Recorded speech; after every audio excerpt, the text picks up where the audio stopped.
সংবাদ বিশ্লেষণ করবেন আজকের অতিথি সাংবাদিক এহিয়া চৌধুরী। চৌধুরী, আপনাকে স্বাগত জানাচ্ছি। প্রিয় দর্শক, যথারীতি আজকে আমাদের স্টুডিওতে জাতীয় পত্রিকা এসছে যুগান্তর এবং স্থানীয় পত্রিকা এসছে সিলেটের ডাক। দুটি পত্রিকা নিয়েই আমি শিরোনাম পড়ব, অতিথির কাছ থেকে আমরা বিশ্লেষণ শুনব। ঋতু পরিক্রমায় এখন চলছে বর্ষাকাল। আজ সূর্যোদয় হয়েছে 5টা 23 মিনিট, সূর্যাস্ত হবে 6টা 36 মিনিট। পত্রিকা পড়ার আগে দিন তারিখটি জানিয়ে দিচ্ছি। আজ রোববার 9 আগস্ট 2026 ইংরেজি, 25 শ্রাবণ 1433 বঙ্গাব্দ, 25 সফর 1448 হিজরি। অনুষ্ঠানটি আজকে সম্প্রচারে সহযোগিতা করছেন মালঞ্চ বুক সেন্টার, রাজা ম্যানশনের 2য় তলা। এর প্রতিষ্ঠাতা অধ্যাপক আব্দুল লতিফকে কৃতজ্ঞতা জানাচ্ছি। অনুষ্ঠানটি পরিকল্পনায় আছেন শেখ নুরুল ইসলামকেও কৃতজ্ঞতা জানাচ্ছি। হাতে নিচ্ছি জাতীয় পত্রিকা যুগান্তর। যুগান্তরের প্রথম খবরটি যেটা পড়ে শোনাচ্ছি, জটিলতায় ঢাকা দিল্লি সম্পর্ক। এই নিয়ে পত্রিকায় কিছু নানা দিক তুলে ধরা হয়েছে, একটু পড়ে শোনাবো। এ ধরনের উস্কানিমূলক আচরণ থেকে বিরত থাকতে হবে জাতীয় অধ্যাপক মাহবুবুল্লাহ। ভারত দায় এড়াতে পারে না, স্বরাষ্ট্রমন্ত্রী সালাউদ্দিন। যার বিরুদ্ধে অভিযোগ তাকে বেশি গুরুত্ব দেওয়া হয়ে যাচ্ছে, মাহফুজুর রহমান। দুই দেশের সম্পর্কে জটিলতা সৃষ্টির আশঙ্কা আছে, এম হুমায়ুন কবির বিশিষ্ট জনদের মতামত ব্যক্ত করা হয়েছে। রাষ্ট্রপতি পদে আলোচনা, বিএনপির 4 নেতার কার কি অবদান। এখানে আগামী 20 আগস্ট সম্ভাব্য একটা তারিখ ঘোষণা করা হয়েছে রাষ্ট্রপতি নির্বাচন। অনেক নাম এসছে, তার মধ্যে আজকের পত্রিকা যাদের নাম এসছে 4 জনের, মির্জা ফখরুল ইসলাম, খন্দকার মোশাররফ, আব্দুল মঈন খান ও হাফিজ উদ্দিন আহমদ, যিনি এখন ভারপ্রাপ্ত রাষ্ট্রপতি দায়িত্ব পালন করছেন। এই কার কি অবদান নিয়ে একটি প্রতিবেদন এসছে পত্রিকায়। সম্ভবত এই 4 জনের মধ্যে থেকে একজন হবে, তারপর রাজনীতিতে শেষটায় অন্য একজনও আসতে পারে। আরো খবর, জ্বালানি সংকটের মোকাবেলায় সর্বোচ্চ চেষ্টা করছে সরকার, প্রধানমন্ত্রী। আন্তর্জাতিক খবর, ইরান ওমান চুক্তিতেও খুলবে না হরমুজ। ইরান জানিয়েছে হরমুজ প্রণালীর নিয়ন্ত্রণ নিয়ে ওমানের সঙ্গে একটি চুক্তি চূড়ান্ত হয়েছে, তবে কেবল এই চুক্তির মাধ্যমেই জলপথটি চলাচলের জন্য উন্মুক্ত করা সম্ভব হবে না। অর্থাৎ চুক্তি হলেও কিন্তু হরমুজ খুলছে না এখনো। আরো একটি খবর, দুঃস্বাভাবিক খবর, এগুলো দুর্ধর্ষ খবর বা দুঃস্বাভাবিক খবর বলা যায়। 28 ঘন্টা বাংলাদেশের বিমানের ফ্লাইট গ্রাউন্ডেডে। রোমে বিমানের মেঝেতে শিশু, বয়স্ক, অসুস্থ যাত্রী উড়োজাহাজের ভেতরে 8 ঘন্টা বসিয়ে রাখা হয়, তাদের খাবার চিকিৎসা নিয়ে অচল অবস্থা। দুঃখ প্রকাশ করে মন্ত্রী বলেন, মেরামতের দায়িত্বে থাকা প্রতিষ্ঠান প্রত্যাশিত সেবা দিতে পারেনি, একটি অজুহাত এখানে খাড়া করা হয়েছে। সবুজের আড়ালে রক্তাক্ত পাহাড়, বলা হচ্ছে বান্দরবনের খবর। সবুজ পাহাড়ের আড়ালে চলছে অদৃশ্য শাসন ব্যবস্থা। এখানে আধিপত্য বিস্তারের সশস্ত্র লড়াই, 1 বছরে 150 সংঘর্ষ, 26 নিহত, অপহরণ 48, বছরে 1000 কোটি টাকার চাঁদাবাজি। 1 বছরের একটি প্রতিবেদন ধরা হচ্ছে। এখনো কিন্তু গুম চলছে, অর্থাৎ 48 জন এখনো অপহরণ অবস্থায় আছে। এই ছিল যুগান্তরের প্রথম পৃষ্ঠা। যুগান্তরের শেষ পৃষ্ঠা পড়ার পর অতিথির কাছে আসবো আমরা খবর বিশ্লেষণ শোনার জন্য। নাসার মহাকাশ অভিযানে বাংলাদেশি লামিয়া, অভিনন্দন লামিয়াকে। সব সাফল্য ম্লান উট পাখিতে, মাংসের স্বাদ নিতেই 15টি জবাই, 134 কোটি টাকা গচ্ছা। এটা গবেষণা হচ্ছে BLRI এর গবেষণায় এই তথ্যটি প্রকাশ হয়েছে। আলিয়া মাদ্রাসায়, ঢাকা আলিয়া মাদ্রাসা বলা হচ্ছে, শিবিরের হলে ওঠার ঘোষণায় পুলিশি ব্যারিকেড। জুলাই গণ অভ্যুত্থান, রাজশাহীতে 30 মামলার 22টি তদন্ত প্রতিবেদন। জুলাই জাদুঘর থেকে সীমান্ত হত্যার স্মৃতি সরানো হয়েছে, নাহিদ ইসলাম। জুলাইয়ের স্মৃতি জাদুঘর উদ্বোধনের পর থেকে বিভিন্ন তর্ক বিতর্কে জড়িয়ে আছে। আর একটি খবর এসছে যে সীমান্ত হত্যার স্মৃতি এখানে সরানো হয়েছে। আরো একটি খবর এই বিষয়ে, জিয়াউর রহমান কর্তৃত্ববাদী শাসক ছিলেন না, তাই ছবি রাখা হয়নি জামাতে আমির। দর্শনকালে, অর্থাৎ এটা ঘুরে বেড়ানোর সময় জামাতে আমিরের বক্তব্য। আরো খবর, তনু হত্যা কুমিল্লা ভিক্টোরিয়া কলেজের শিক্ষার্থী সোহাগী জাহান তনু হত্যার মামলায় পলাতক দুজনকে গ্রেপ্তারের ইন্টারপোলে আবেদন। চট্টগ্রাম বন্দর পরিস্থিতি, সালাউদ্দিন ব্যবসায়িক সুবিধা দেওয়ার শর্তে নেন 4 কোটি টাকা। চট্টগ্রাম চেম্বার সভাপতি ব্যাংক ঋণের সুদ বকেয়া পরিশোধ ছাড়ের অনুরোধ। 6 তালার কার্নিশে শিশু, 10 বছরের শিশু ও একটি অভিনবভাবে বেঁচে গেছে শিশুটি। মাদ্রাসা থেকে পালাতে গিয়ে 6 তালার ভবনের কার্নিশে আটকে ছিল। এলাকাবাসী দেখে তাকে ফায়ার সার্ভিসের লোক এনে উদ্ধার করেছে। এই যে মাদ্রাসা থেকে পলায়ন, এটার একটি বিশ্লেষণে আপনার কাছে আমরা চাবো, কেন একটা শিশু, 10 বছরের শিশু মাদ্রাসা থেকে পালিয়ে যাবে? জীবন ঝুঁকির মুখ থেকে আল্লাহ হয়তো তার হায়াত আছে হিসেবে বেঁচে গেছে। অন্য খবর আর একটি অন্য ধরনের একটু খবর এটা। সিলেট পরিবার পরিকল্পনা কার্যালয়, স্বামী পরিচালক, ক্ষমতার কেন্দ্রে স্ত্রী, স্বামী স্ত্রীর ছবি সহ খবরটি আসছে। শোকজ তুলির ভয়ে তটস্থ কর্মকর্তা কর্মচারীরা অফিসে অনুপস্থিত থেকেও ভোগ করছেন সব সুবিধা। স্বামী স্ত্রীর ছবি সহ খবরটি এসছে পরিবার পরিকল্পনার অফিস থেকে। এই ছিল মোটামুটি যুগান্তরের শেষ পৃষ্ঠা। প্রথমে আমরা আসি প্রথম পৃষ্ঠায়, জটিলতায় ঢাকা দিল্লি শেখ হাসিনার ভাষণের পর থেকেই এই খবরটি এসছে, জোরালো ভাবে কিন্তু চলছে খবরটি। ঢাকা দিল্লির জটিলতা, স্বাধীনতা উত্তর বাংলাদেশ থেকে সময়ের ধারাবাহিকতায় বিভিন্ন সময় সম্পর্কের অবনতি ঘটেছে, আবার ভালো অবস্থানে ফিরে এসেছে। বিভিন্ন সময় দেখেছি, লক্ষ্য করেছি স্বাধীনতা উত্তর বাংলাদেশের মহান মুক্তিযুদ্ধে ভারতের অবদান ছিল। পরবর্তীতে পর্যায়ক্রমে এগুলার জটিলতা দেখা গিয়েছে। 15ই আগস্টের পরে আরো জটিলতা, 7 নভেম্বর পরে আরো জটিলতা। সর্বশেষ প্রেসিডেন্ট জিয়াউর রহমান যখন ক্ষমতায় ছিলেন, দক্ষিণ তালপট্টির কথা যখন জিয়াউর রহমান আবার ছিলেন, তখন আবার ভারতের সঙ্গে সম্পর্ক জটিলতা দেখা দিয়েছে সময়ের ধারাবাহিকতায়। এই পর্যায়ে এসে জুলাই আন্দোলনের পর তত্ত্বাবধায়ক সরকার ছিল, এখন নির্বাচিত সরকার এসেছেন। নির্বাচিত সরকার এবং তত্ত্বাবধায়ক সরকার ভারতের বিচার ব্যবস্থা খুব জটিলতা দেখা দিয়েছিল। সম্প্রতি কিছু বিচার ব্যবহারের সহজতর ব্যবস্থা চালু হয়েছে, বিশেষ করে চিকিৎসা সেবা এখন বর্তমানে একটু চালু করা হয়েছে। অপরদিকে আমরা দেখছি কি সীমান্তবর্তী এলাকায় বা আমরা যিনি প্রধানমন্ত্রী দেশ থেকে চলে গেছেন, ওনার এই বক্তব্যকে নিয়ে, সাবেক প্রধানমন্ত্রীর বক্তব্যকে নিয়ে বর্তমান সরকারের সঙ্গে একটা ভারতের জটিলতা দেখা দিয়েছে।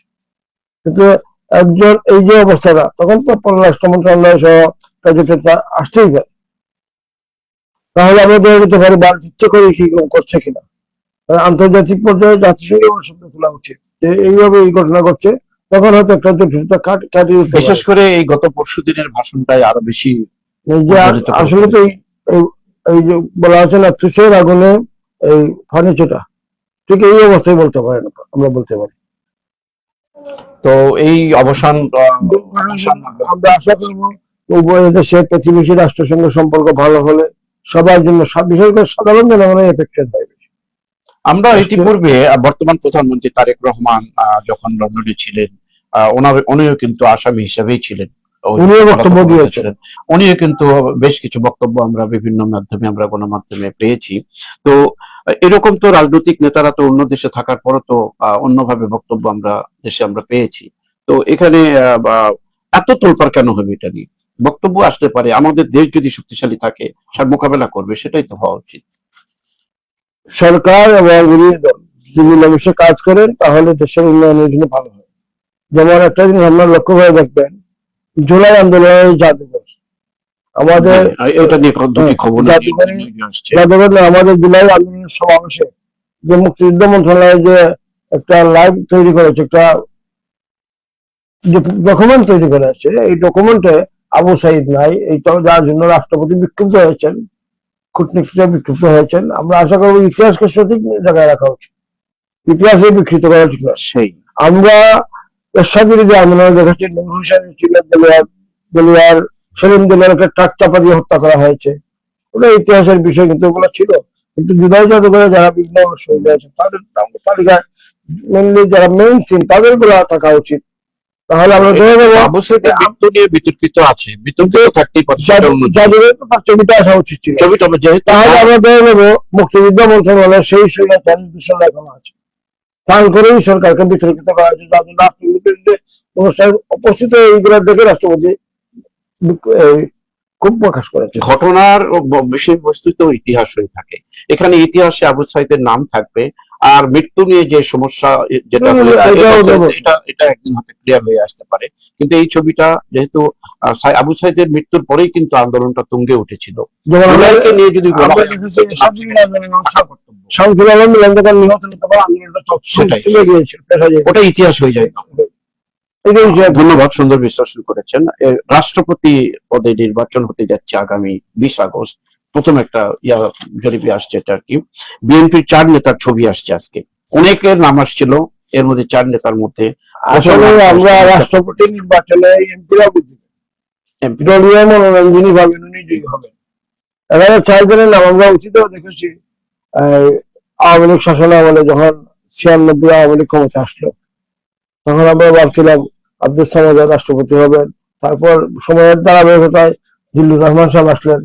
এইবার যে 4 জনের নাম আসে, আমার মির্জা ফখরুল ইসলাম, খন্দকার মোশাররফ, এবং হাফিজউদ্দিন তো এখনো ভারপ্রাপ্ত রাষ্ট্রপতি আছেন, কিন্তু একটা প্রটোকল আছে এখানে, রাষ্ট্রপতি হতে হলে ওনাকে স্পিকারের পদ থেকে ভারপ্রাপ্ত রাষ্ট্রপতি করা হয়েছে।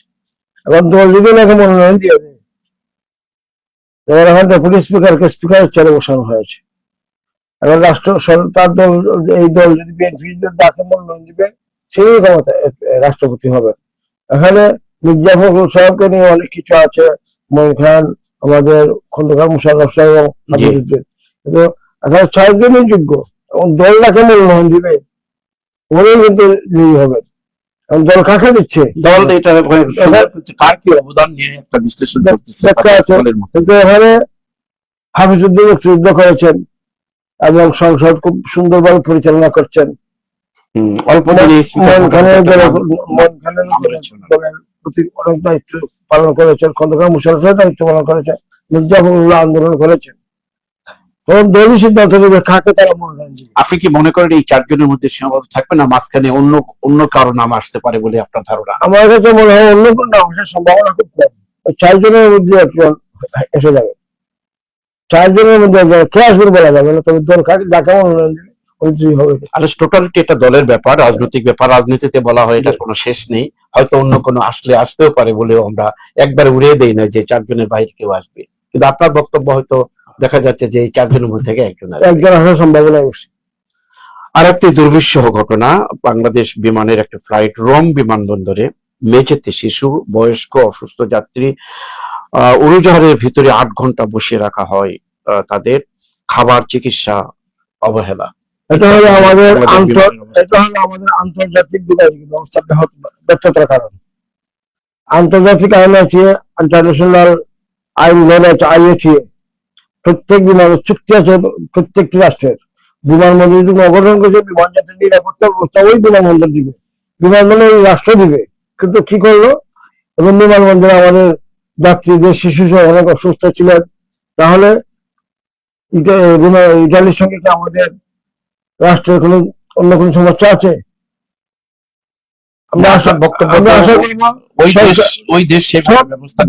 দেশে আমাদের বিমান ল্যান্ড করে বা আমাদের বাংলাদেশ বিমান যাবে, ওই দেশে সুন্দর সুস্থ থাকতে হবে। এবং এই ঘটনার জন্য ইটালি সরকারের প্রতি পররাষ্ট্র মন্ত্রণালয়ের মাধ্যমে সরকারের খুব প্রকাশ করা উচিত, কেন এরকম ঘটনা ঘটলো।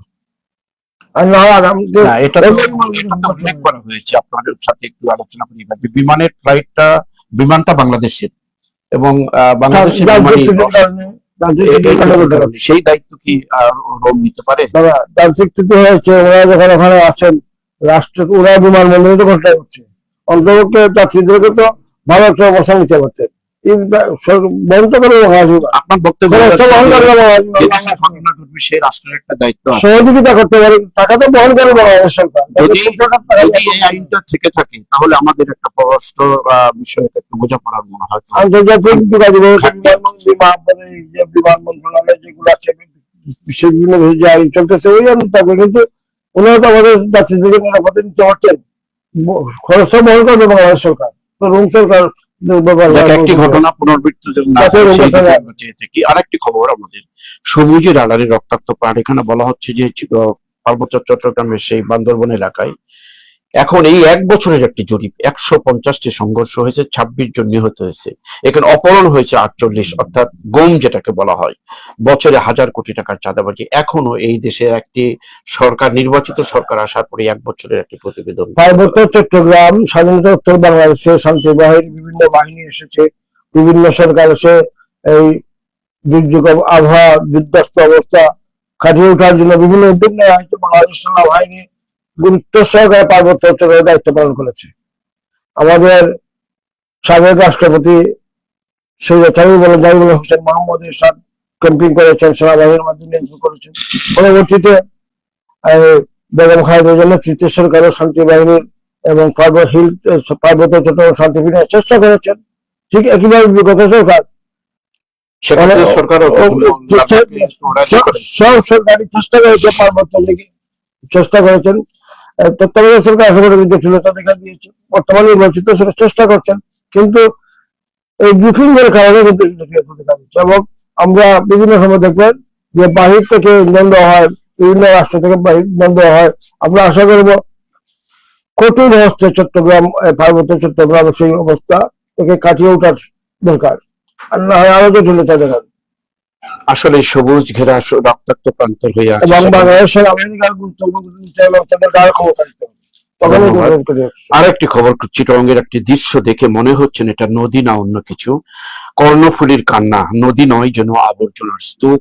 এখানে ভাসছে পলিথিন, প্লাস্টিকের নানা বর্জ্য নিয়ে, এটা নদীর পানি পর্যন্ত দেখা যাচ্ছে না। এই অবস্থার মধ্যে কর্ণফুলী নদীটি। আসলে এই ড্রাইভারটা কার? যারা কর্ণফুলী নদীর তীরে সিটি কর্পোরেশন আছে, প্রশাসন রয়েছেন, তাহলে ওগুলো এখানে হবে কেন? যারা এগুলো দেখার বিষয়, ওদের বিরুদ্ধে ব্যবস্থা নেওয়া উচিত। আসলে আমি এই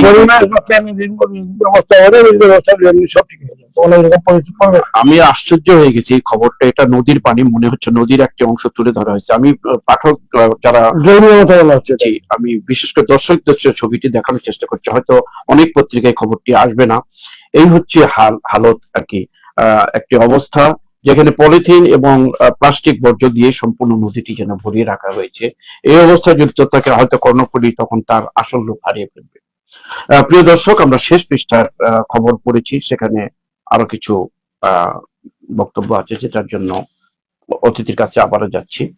এই যে এখানে জিয়াউর রহমান কর্তৃত্ববাদী শাসক ছিলেন না, তাই ছবি রাখা হয়নি।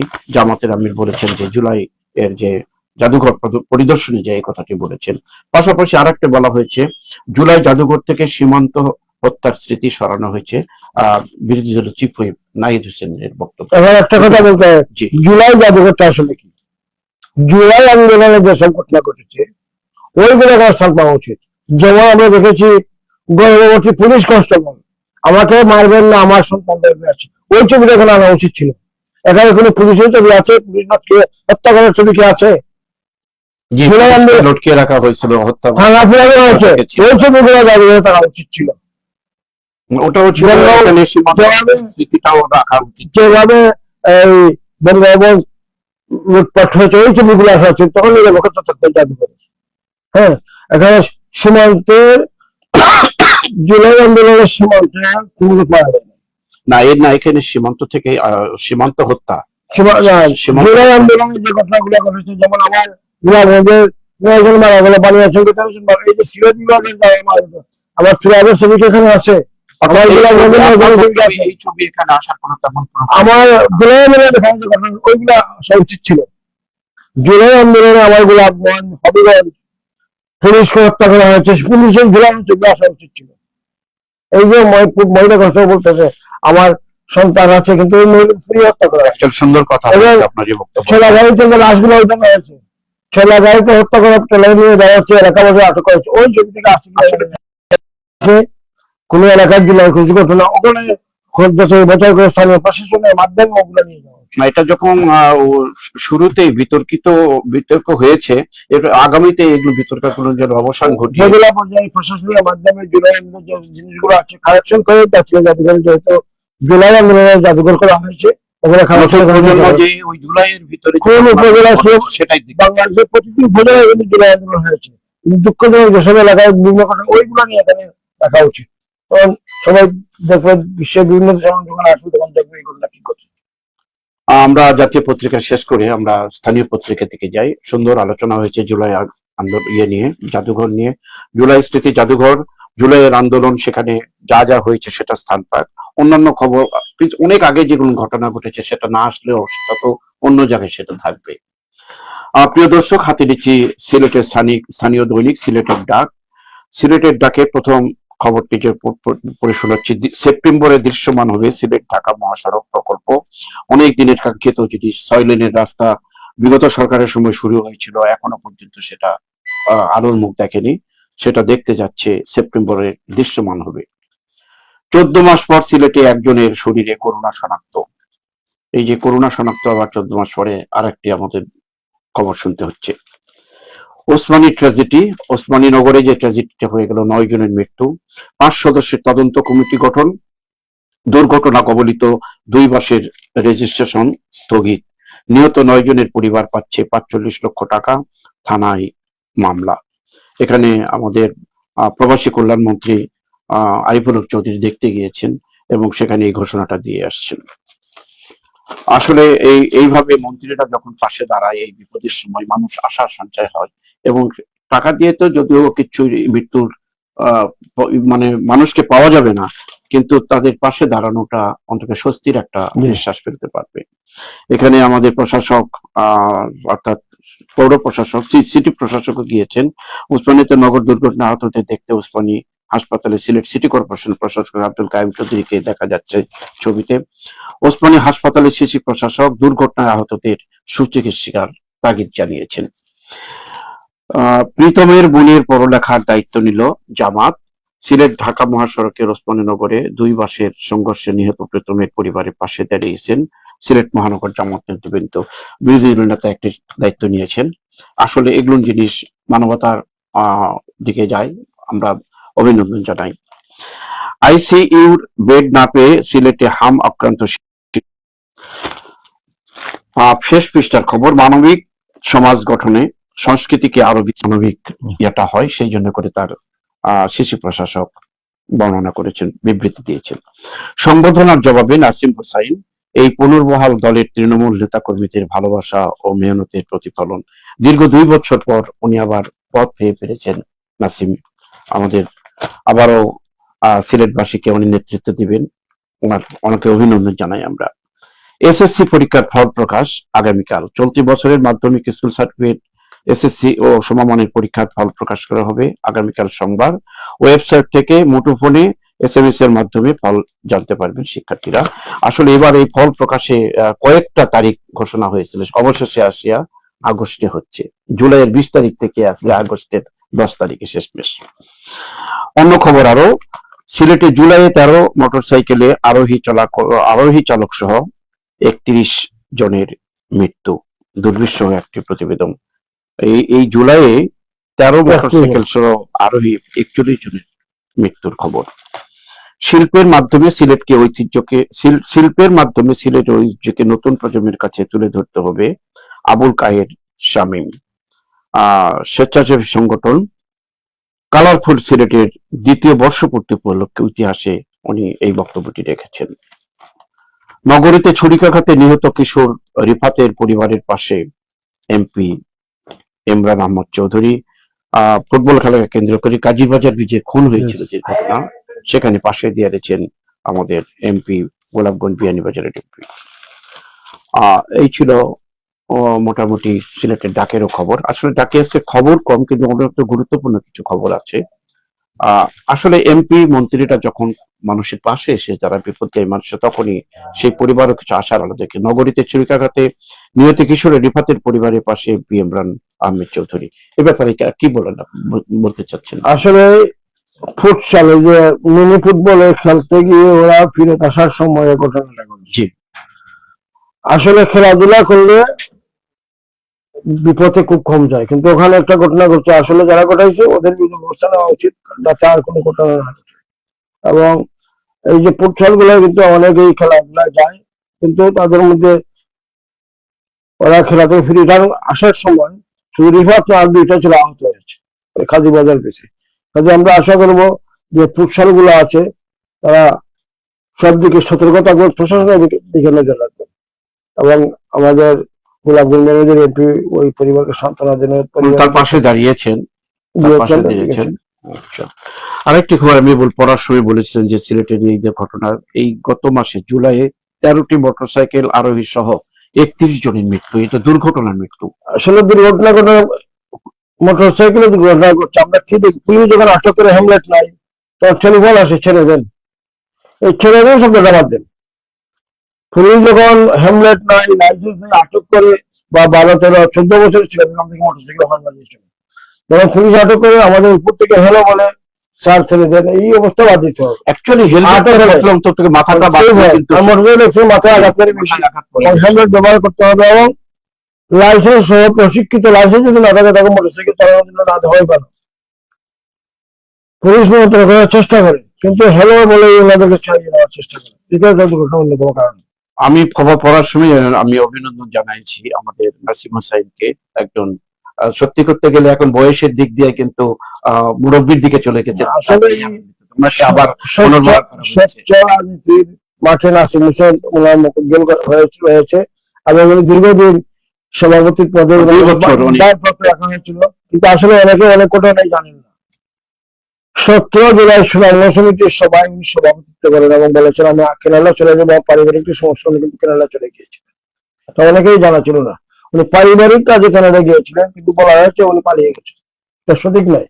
এবং আমরা আশা করব উনি ওনার শপথে ফিরে এসেছেন, ওনাকে অভিনন্দন জানাচ্ছি।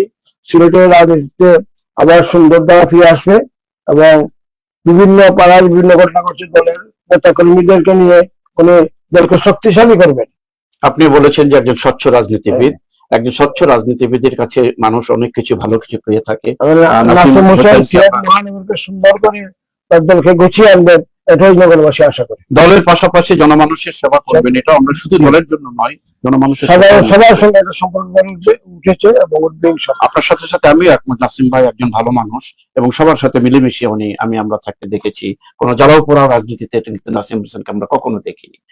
তার উত্তর উন্নতি সাফল্য কামনা করে প্রিয় দর্শক, আজকে আমরা অনুষ্ঠান শেষ করতে যাচ্ছি একটি ভালো খবর বিশ্লেষণের মধ্য দিয়ে। প্রতিদিনই আমরা জাতীয় পত্রিকা এবং স্থানীয় পত্রিকা নিয়ে কথা বলি। আজকেও জাতীয় এবং স্থানীয় দুটি পত্রিকাই ছিল আমাদের হাতে, সুন্দর বিশ্লেষণ আমরা চলেছি। আগামীকালকে আরো নতুন পত্রিকা এবং নতুন অতিথি নিয়ে ঠিক এই সময়ে দেখা হবে। অনুষ্ঠানে আমাদের সম্প্রচারে সহযোগিতা করলেন মালঞ্চ বুক সেন্টার, তাদের প্রতি কৃতজ্ঞতা জানিয়ে আজকের অনুষ্ঠানে এখানে শেষ করছি। আল্লাহ হাফেজ।